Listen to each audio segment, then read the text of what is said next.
38편 11절에서 22절까지 말씀을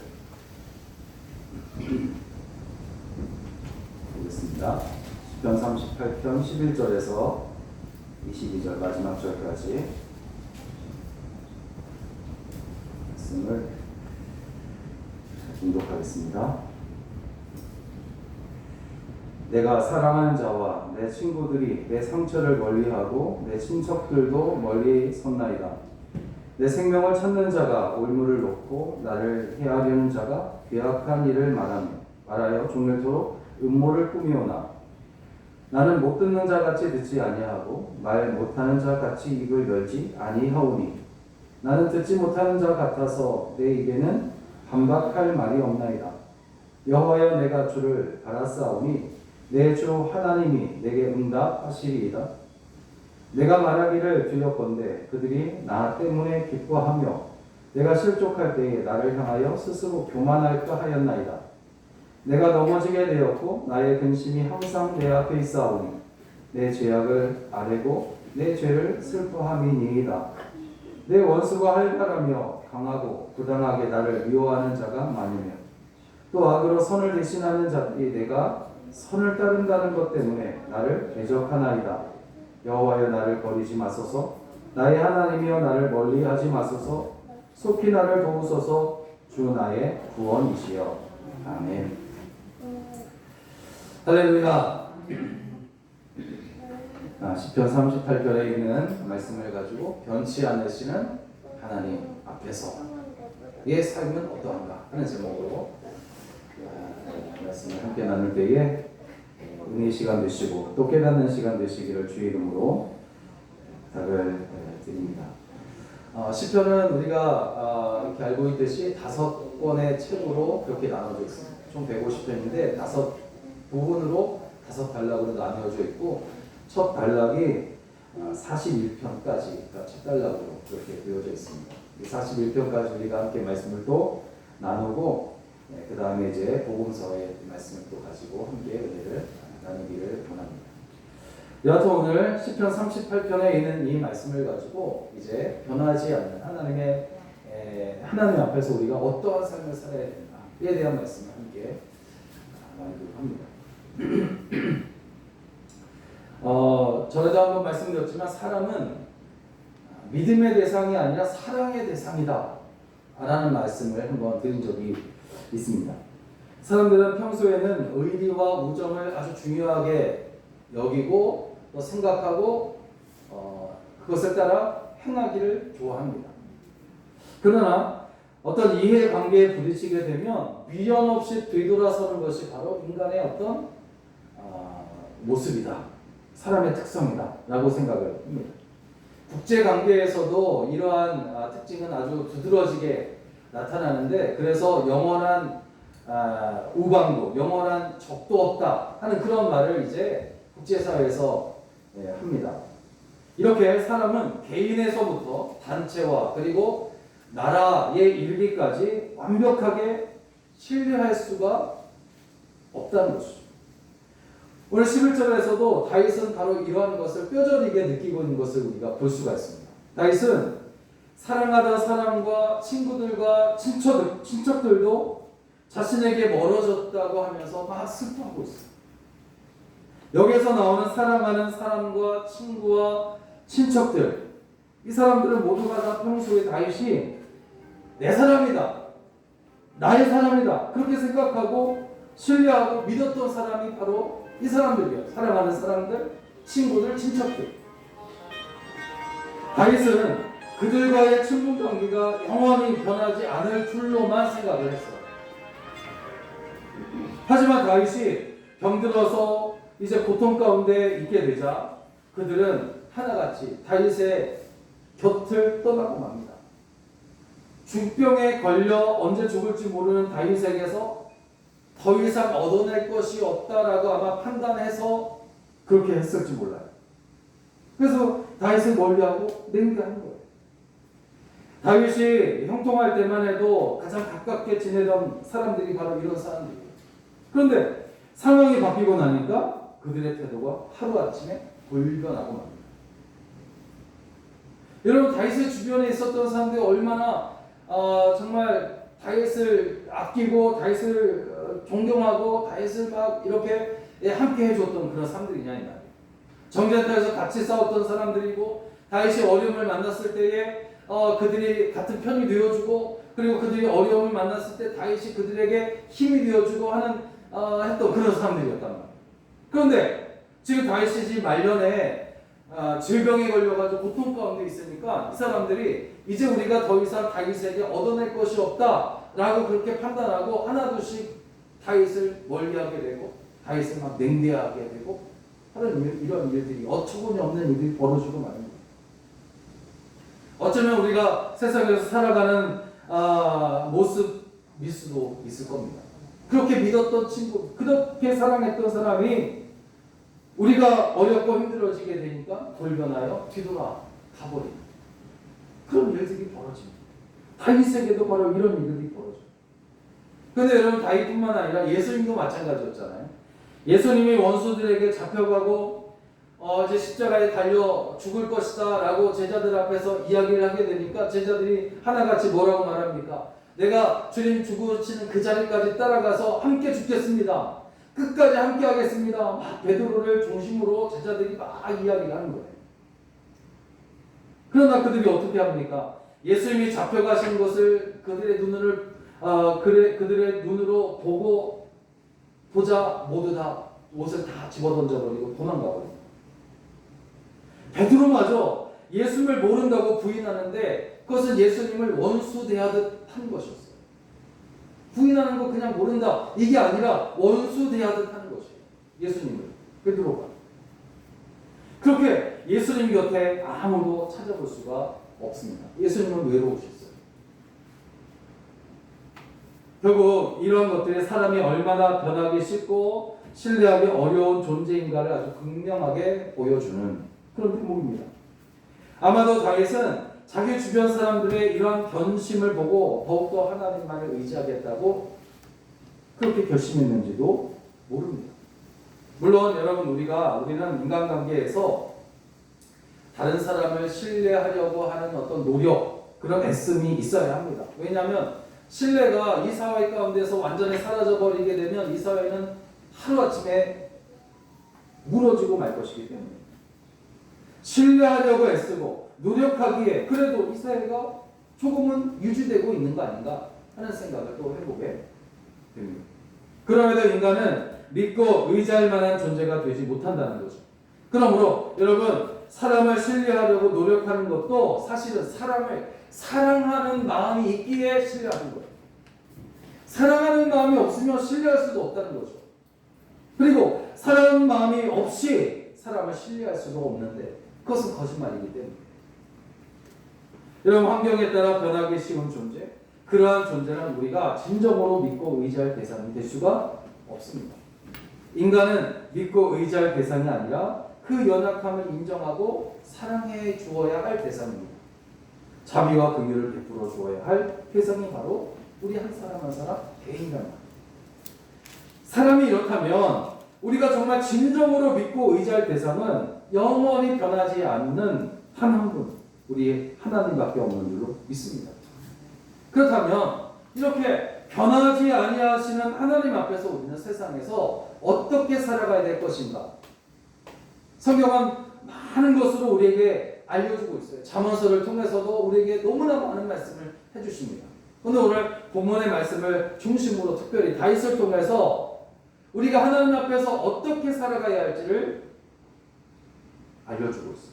실제로 이웃에 대하여 함부로 이야기하지 말아라 하는 말씀을 하고 있어요. 이웃에 대하여 함부로 말하지 말라 하는 이 말씀이 왜 하나님 앞에서 살아가는 우리들의 모습이어야 할까? 어떤 관계가 있을까? 여러분 한번 생각해 보세요. 주님은 우리가 이웃을 사랑하는 것이 곧 하나님을 사랑하는 것이고 또 하나님을 사랑하는 것이 곧 이웃을 사랑하는 것이라고 마태복음에서 말씀을 주고 있어요. 특별히 마태복음 10장 42절에서 주님이 또 누구든지 제자의 이름으로 이 작은 자 중 하나에게 냉수 한 그릇이라도 주는 자는 내가 진실로 너희에게 이르노니 그 사람이 결단코 상을 잃지 아니하리라. 그렇게 말씀하셨어요. 그렇다면 이웃에 대하여 악한 말을 하고 또 이웃에 대하여 악한 행동을 하게 되면 어떻게 되겠습니까? 그것은 곧 하나님을 미워하는 것이 되고 하나님을 싫어하는 행동이라 그렇게 말할 수가 있다는 거죠. 12절에서 다윗은 자신을 해하려는 자가 괴악한 말과 음모를 꾸민다고 그렇게 말하고 있습니다. 실제로 다윗의 쓴 시편을 이렇게 보게 되면 그가 대적들의 악한 말들 때문에 많은 곤란을 당하였음을 우리가 알 수 있습니다. 그런 사람들이 작은 혀로 얼마나 자기의 큰 악행을 행하였는지 그것을 보았습니다. 그래서 의인의 조건에 대해 그가 말합니다. 15편에 3절에 보니까 그 혀로 참수하지 아니하고 그 벗에게 악을 행하지 아니하며 그 이웃을 회방하지 아니하는 자가 의인이다. 그렇게 말하고 있어요. 그리고 그 자신 역시 악인들처럼 혀로 다른 사람에 대하여 말을 하기보다는 오히려 하나님의 이름을 찬송하며 그 영광을 높이는 일에 내 입술을 사용하겠다고 재차 작정을 하고 있는 것입니다. 성도는 어떠한 경우에도 다른 사람에 대한 이야기를 함부로 해서는 안 된다는 겁니다. 교회에서 사실 여러분 생각해 보세요. 교회에서 분란이 일어나는 대부분의 이유도 바로 그 입에 재갈을 먹이지 않은 혀 때문인 경우가 많습니다. 혀는 지체 가운데 가장 작은 것에 속하지만 그 이력이 대단하다는 것은 우리가 성경에서도 이제 볼 수가 있단 말이에요. 야고보서 3장을 보면 이렇게 이야기합니다. 사람의 혀가 배를 움직이는 키와 같으며 많은 나무를 태우는 불과 같다. 그렇게 이야기를 하고 있어요. 이 작은 혀가. 여러분, 배의 키는 운전대죠. 큰 배에 비해서 아주 작은 것이지만 여러분 그 키에 의해 그 큰 배가 움직인단 말이에요. 원하는 곳으로 가게 되는 겁니다. 그래서 키를 잘 잘 움직이면 안전한 항해를 할 수 있지만 그렇지 않으면 배가 좌초를 당합니다. 또 불이 아주 작은 것이라도 그 불이 아주 작은 것이라도 온 집, 온 산, 온 나무를 다 태워버릴 수 있다는 거죠. 마찬가지로 혀도 그렇다는 겁니다. 이 혀를 함부로 사용하게 되면 자기만 아니라 다른 사람들까지 망하게 할 수도 있다는 거죠.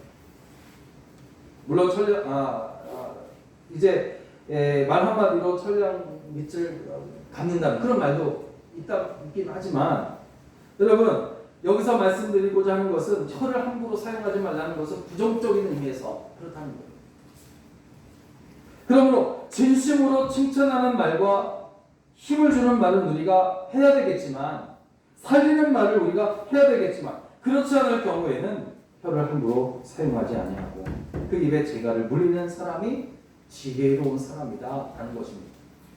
특별히 성도들은 다른 사람에 대해서 악한 말을 만들지 않도록 항상 조심하고 경계해야 할 줄로 믿습니다. 여러분 남에 대한 이야기거리를 만드는 가장 큰 이유가 무엇인지 여러분 아십니까? 그것은 아무 소용없는 경쟁심 때문에 또 그 경쟁심에 더해서 욕심 때문에 그런 경우가 참 많아요. 물론 긍정적인 면에서 경쟁심은 권장할 만한 것이지만 많은 경우 경쟁심 때문에 없는 말을 딱 만들어내고 다른 사람을 곤란하게 하는 일이 더 많기에 그것을 삼가고 절제할 것 중에 하나가 바로 이런 경쟁하려는 마음, 또 경쟁하는 마음과 합해서 욕심이 바로 우리가 삼가고 절제할 것 중에 하나다라는 것입니다. 그리고 자신은 별다른 뜻 없이 내뱉은 말이라도 그 말로 인해서 듣는 사람이 상처를 입을 수도 있다는 것을 우리가 항상 알아야 된다는 겁니다. 그렇게 되면 주님은 그 말을 한 사람에게 죄 없다 그렇게 아니할 것이다 그렇게 말씀하시고 있습니다. 야고보서 1장 26절에 누구든지 스스로 경건하다 생각하며 자기 혀를 재갈 먹이지 아니하고 자기 마음을 속이면 이 사람의 경건은 헛것이다 그렇게 말씀하셨고 베드로전서 3장 10절에서는 그러므로 생명을 사랑하고 좋은 날 보기를 원하는 자는 혀를 금하여 악한 말을 그치며 그 입술로 거짓을 말하지 말라. 그렇게 말씀하고 있어요. 그러므로 혀의 사용을 우리가 신중하게 해야 합니다. 특히 다른 사람에 대해서 비방하여 말하는 것을 항상 삼가하고 칭찬하고 격려하고 위로하는 그런 말하기를 여러분 즐거워하게 되시기를 주의 이름으로 부탁을 드립니다. 바로 이렇게 하는 것이 하나님을 기쁘시게 하는 일이고 성도로서 하나님 앞에서 이 땅에서 살아가야 할 성도의 참된 모습이 되는 줄로 믿습니다. 두 번째로 변치 않으시는 하나님 앞에서 우리가 어떤 삶을 살아야 되냐면 범사에 하나님께 모든 것을 맡겨드리고 잠잠해야 할 때는 잠잠해야 한다는 것입니다. 여러분 혀에 재갈을 물린다는 것은 말을 못하도록 무조건 입을 막아버린다 그런 말이 아닙니다. 사실 여기에는 하나가 더 붙어져 있어요. 그와 동시에 하나님께 맡겨드리는 것이 되어야 합하여 모든 것을 선하게 할 수 있다는 것입니다. 13절 14절을 보니까 다윗은 자신이 못 듣는 자와 같이 듣지 아니하고 말 못하는 자와 같이 말하지 아니하겠다 한 고백을 합니다. 이것은 여러분 자신을 해치려고 모함하는 원수들과 내가 싸우지 않겠다 그런 말이에요. 그들과 어떤 함께 이야기를 하지 않겠다 그런 말입니다. 다윗은 원수들의 모함에 대해서 얼마든지 반박하고 이길 수가 있습니다. 하지만 그것이 무익한 일이라는 것을 그는 알고 있단 말이에요. 그가 자기의 무고함을 주장해서 반박하면 할수록 원수들은 더 악한 말로 또 더 목소리가 큰 사람이 이긴다고 하는 말처럼 악한 사람이 또 얼마나 이 목소리가 큽니까? 그러니까 자기가 내가 죄가 없다라고 반박하며 충분히 그렇게 할 수가 있지만 그러나 그렇게 하면 할수록 원수들의 목소리는 더 커지고 그로 인하여 과격하게 되어지는 그래서 아무 유익이 없게 된다는 것을 다윗은 알고 있는 거예요. 그래서 듣지 못하는 사람처럼 내가 듣지 않고 말하지 못하는 사람처럼 내가 말하지 않겠다. 그렇게 함으로 악인들의 무고한 말에 대해서 내가 상대하지 않겠다 하는 그런 말을 하고 있어요. 대신 그가 무엇을 하고 있냐면 하나님께 자신과 원수들 사이에서 하나님 판단해 주시기를 간구하고 있는 것을 볼 수가 있어요. 15절을 보니까 여호와여 내가 주를 바라싸우니 내 주 하나님이 내게 응답하시리라 했습니다. 여러분 예수님도 원수들에게 끌려가 신문을 받을 때에 아무 말씀도 하지 않으셨어요. 그 모습을 성경은 뭐라고 말하냐면 도살장에 끌려가는 어린 양과 같이 되었다. 그렇게 증거를 하고 있어요. 이사야 53장 7절을 보면 그가 곤욕을 당하여 괴로울 때에도 그의 입을 열지 아니하였으며 마치 도수장으로 끌려가는 어린 양과 털 깎는 자 앞에서 잠잠한 양같이 그의 입을 열지 아니하였도다. 여러분 우리도 원수들로부터 무거운 말을 들을 때가 있잖아요. 그때 예수님처럼 또 다윗과 같은 그런 자세를 취해야 할 수도 있는 겁니다. 악하고 아무 쓸데없으며 해치는 말을 할 때에는 잠잠한 것이 지혜로운 태도일 수 있다는 것이에요. 그래서 여러분 누군가와 정말 싸우려고 할 때에 말다툼을 하려고 할 때에 뭐 3번을 번호 숫자를 센다거나 10번을 이제 숨을 크게 쉰다거나 하는 그런 말을 하잖아요. 이게 무슨 말입니까? 흥분된 마음을 가라앉히라는 거예요. 그런데 오늘 거기에 한 번 더 이야기를 한 거예요. 다윗은 말 못하는 사람처럼 내가 말하지 않을 것이고 듣지 못하는 사람처럼 듣지 못할 것이다. 다시 말하면 악한 마음을 가지고 내게 덤벼드는 그 사람에 대해서 내가 말하지 않겠다. 듣지 않겠다. 그리고 내가 모든 것을 다 하나님께 맡겨드린다. 하나님의 판단에 맡기겠다. 이런 말을 지금 하고 있는 거죠. 너무나 상식적인 일이고 정말 당연한 말이지만 그러나 다윗을 통해서 하나님은 우리가 연약하기에 그런 상황에 놓여 있을 때 우리도 똑같이 흥분함으로 말미암아 싸움이 더 커져가고 목소리가 더 커져가는 것을 막으려고 하는 그리고 그것이 곧 하나님 앞에서 성도로서의 모습이어야 한다라고 이야기를 하고 있는 겁니다. 여러분, 우리도 원수들로부터 이런 무거운 말을 들을 때 예수님처럼 또 다윗과 같은 그런 자세를 취할 수 있어야 합니다. 악하고 아무 쓸데 없으며 해치는 말을 할 때에는 잠잠한 것이 오히려 지혜로운 태도일 수 있다라고 말하고 있는 거예요. 원수들이 무고한 말로 우리를 해하려고 한다고 해서 그것에 대하여 여러분 조근조근 반박하려고 하면 자기에게 해가 되면 되었지 득은 되지 않는다라는 사실 우리가 알면서도 일단 소리만 지르고 본다는 거죠. 이것을 하지 말라는 거예요.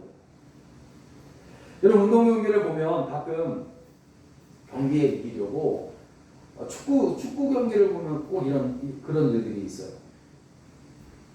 심판의 눈을 피해서 상대방에게 이제 그 모욕적인 그런 말을 하거나 반칙을 원래 한단 말이죠. 그러면 모욕적인 말을 들은 선수가 흥분을 해가지고 대꾸를 하게 되면 어떻게 됩니까?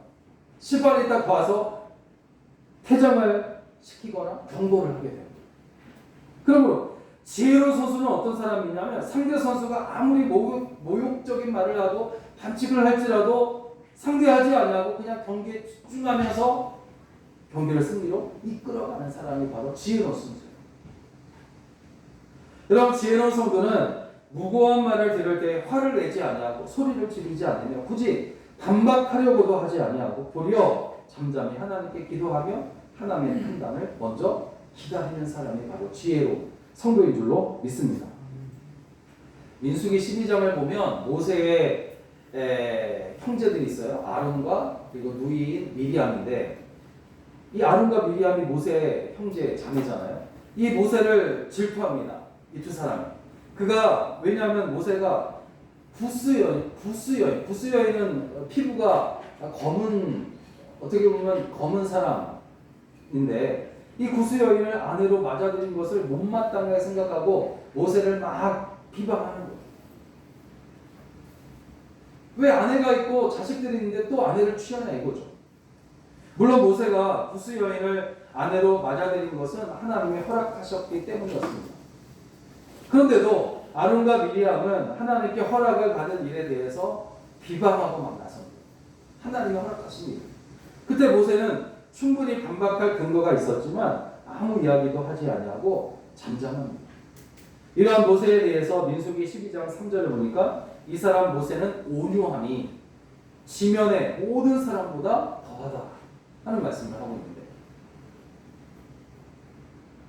이러한 온유함은 모세뿐만 아니라 예수 그리스도에게도 더 크게 찾아볼 수 있어요. 예수님 유대 종교 지도자들의 말도 안 되는 논리로 고소를 당하고 이제 잡혀가게 되지 않습니까? 그리고 결국 십자가에 못 박혀 죽으신 거예요. 억울한 일이죠. 예수님이 무고하다는 사실은 그를 아는 사람이라면 누구나 다 아는 사실이에요. 그럼에도 예수님은 어떠한 것도 반박하지 않으십니다. 그분은 그저 도살장으로 끌려가는 어린 양과 같이 원수들 앞에서 잠잠하십니다. 다만 하나님 아버지의 뜻대로 되기를 바라십니다. 그것이 승리로 이끄는 것임을 주님은 아셨기 때문입니다. 그러면 이렇게 원수들의 비방에 대해서 반박하지 않은 모세나 다윗이나 우리 예수님 그냥 억울한 채로 남았습니까? 그렇지 않단 말이에요. 하나님은 모세나 다윗이나 예수님을 무고한 말로 참소한 자들을 심판하심으로 그들의 억울함을 갚아주시고 누가 의인이며 누가 악인인지를 밝히 드러내 주셨을 뿐만 아니라 그들을 통해서 하나님의 뜻을 이루신 거예요. 그러므로 우리도 원수들에게 무고한 말로 비방을 들을 때 그것을 일일이 반박하려 하지 아니하고 먼저 하나님께 모든 것을 맡겨드리고 잠잠해야 한다는 거죠. 우리가 하나님을 믿고 기도하면서 참으면 하나님께서 대신하여 원수를 갚아주신다고 말씀하세요. 그러므로 불의한 일에 대하여 공의를 행해야 하겠지만 잠잠해야 할 때도 있다는 것을 알아서 무엇이 진정으로 지혜로운 성도의 삶의 모습인지 판단하여 행하며 살아가게 되시기를 주의 이름으로 부탁을 드립니다. 마지막으로 변치 않으신 하나님 앞에서 우리가 어떤 삶을 살아야 되냐면 진실된 눈물을 흘리며 살아가요. 진실된 눈물. 18절에서 다윗은 자신의 죄악에 대해서 슬퍼한다 하며 회개의 노래를 부르고 있어요.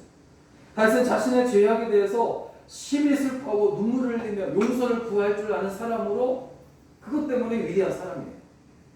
시편 6편 6절을 보면 내가 탄식함으로 곰핍하여 밤마다 눈물로 내 침상을 띄우며 내 요를 적신하리라. 우는 사람이에요. 우는 사람. 다윗은 우는 사람이에요. 얼마나 많은 눈물을 흘렸는지 몰라요. 그런데 여러분, 그 눈물은 아무 의미 없이 흘리는 눈물이 아니었습니다. 자신의 죄에 대한 회개가 진실하고 정직하다는 것을 나타내는 것이 바로 다윗이 흘린 눈물이었어요. 결국 이와 같이 다윗의 눈물로 드리는 기도는 하나님의 마음을 흡족하게 했고 그가 다시 회복되며 더 크게 하나님의 사람으로 사용될 수 있는 결정적인 힘이 이 눈물, 진실된 눈물로 가능했다는 것이죠. 이렇게 성도의 눈물에는 힘이 있습니다. 진실된 눈물. 진실된 눈물을 흘리며 기도할 때 그 기도는 능력이 있게 되는 거죠. 눈물이 사람의 진실함과 간절함을 의미하기에 이러한 진실함과 간절함이 있는 기도는 하나님의 마음을 움직이고 하나님의 능력을 끌어 사용할 수 있게 하는 능력이 되는 겁니다. 이런 눈물의 기도가 능력이 되어 나타났던 사람 중에 대표되는 사람이 있다면 히스기야 왕이잖아요. 이사야 38장을 보면 히스기야가 큰 병에 걸려 죽게 되었을 때에 하나님께서 이제 이사야 선지자를 보내가지고 너 이제 죽게 되었으니 유언 남기고 죽음을 준비해라 그렇게 말씀하십니다. 그때 히스기야 왕이 얼굴을 벽으로 향하여 이제 향하고 눈물을 흘리며 통곡하면서 하나님 앞에 기도하는 거예요. 그리고 그 기도에 그 진실된 눈물을 보신 하나님께서 15년 동안 그 생명을 연장시켜 주셨어요. 이처럼 눈물의 기도는 하나님을 움직이고 역사하게 만드는 힘이 있는 겁니다. 그러므로 우리는 급박하고도 다급한 위기 상황이 다가올 때에 평소처럼 또 기도해서는 안 되는 거예요. 부르짖으며 눈물로 하나님께 매달려야만 합니다. 여호와 하나님은 성도의 눈물을 외면하실 수 없으세요. 왜냐하면 하나님은 은혜로우시고 자비로우시기 때문에, 정직하신 분이시기 때문에, 진실하시기 때문에. 그러므로 여러분 자신에 대해서는 진실되고 정직한 회개의 눈물을, 또 이웃에 대해서는 긍휼히 여기는 사랑의 눈물을 흘리는 그런 성도의 삶을 살아가시기를 주의 이름으로 축원합니다. 사랑하는 여러분, 하나님은 변하지 않으세요. 변하는 쪽은 항상 우리입니다. 연약하기 때문에. 그래서 날마다 하나님 앞에서 바로 서기 위해서 우리가 애쓰는 겁니다. 그래서 기도하고 예배드리고 하나님 앞에서 엎드려 하나님을 경배하는 겁니다. 그렇게 기도하며 예배드리는 것과 함께 세상에서 살아가는 동안 변하지 않으시는 하나님 앞에서 우리가 어떻게 살아가야 할지를 이제 다윗을 통해서 우리에게 알려주신 거예요. 즉 이웃에 대하여 함부로 말하지 말라. 원수에 대하여 하나님께 맡기고 잠잠히 기다리는 것이 지혜롭게 살아가는 것이고, 이웃에 대하여서는 사랑의 눈물을, 자신에 대하여서는 회개의 진실된 눈물을 흘리는 것이 하나님 앞에서 사는 성도의 신앙생활이라 말씀하십니다. 오늘 이 말씀을 생각하고 마음에 새겨서 그 말씀대로 순종하며 살아가게 되시기를 주의 이름으로 간절히 부탁을 드립니다. 기도하겠습니다.